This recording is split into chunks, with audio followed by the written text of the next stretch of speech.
সোমবার ভোট গণনা। এই গণনা নিয়ে এবার স্ট্র্যাটেজি। শনিবার তৃণমূলের প্রার্থী কাউন্টিং এজেন্ট নেতাদের সঙ্গে ভার্চুয়াল বৈঠক করেন মমতা বন্দ্যোপাধ্যায় এবং অভিষেক বন্দ্যোপাধ্যায়। বৈঠকে তৃণমূল নেত্রী বলেন, 6 মাস ধরে লড়াইয়ের জন্য ধন্যবাদ। যাঁরা লড়াই করেছেন তাদের পুরস্কৃত করা হবে।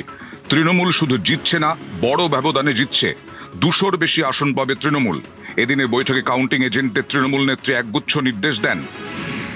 রাত 2টো বাজলেও কেউ কাউন্টিং সেন্টার ছাড়বেন না।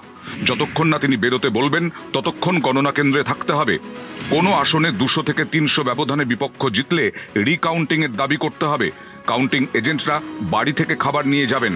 দুপুরে হালকা খাবার খাবেন, বাইরের খাবার নেবেন না। কেউ কিছু মিশিয়ে দিতে পারে। স্ট্রং রুম থেকে কাউন্টিং এর জন্য ইভিএম নিয়ে যাওয়ার সময় বদলাতে পারে। তাই সোমবার ভোর 5টার মধ্যে গণনা কেন্দ্রে পৌঁছতে হবে। 10 সেকেন্ড লোডশেডিং হলে 50টা ইভিএম পাল্টে দিতে পারে। রিটার্নিং অফিসারদের চিঠি দিতে হবে যাতে কাউন্টিং সেন্টারে লোডশেডিং না হয়। গণনার দিন তৃণমূলের পুরনো নতুন সকলকে ডাকতে হবে। কোনো ইগোর লড়াই করা যাবে না। বিজেপি যেখানে ওয়ার রুম করবে সেখানে পাল্টা হিসেবে তৃণমূল কর্মীদের বসাতে হবে, বিশেষ করে মহিলাদের। এদিন মমতা বন্দ্যোপাধ্যায় বলেন, পুলিশ আপনাদের সরিয়ে দেওয়ার চেষ্টা করবে, লড়াই করতে হবে। মনে রাখবেন, আমরা বিরোধী দলের মতো ফাইট করছি। সিআরপিএফ তারা করলে মহিলারা তারা করবেন। মহিলাদের সব বাহিনীকে নামান। বিজেপি কোনো মতেই আসছে না। চেক করেই বলছি, বাঘের মতো লড়াই করতে হবে যাতে ওই বিড়ালগুলো বিড়ালই থাকে।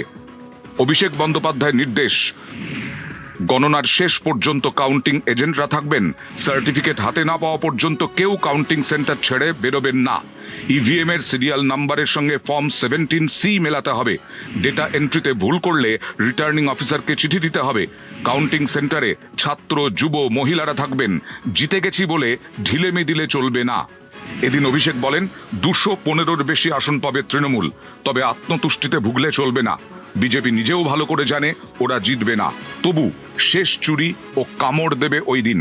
সিআরপিএফ ডান্ডা দিয়ে মারছে, আপনারাও ডান্ডা আর ঝান্ডা দুটোই রাখবেন।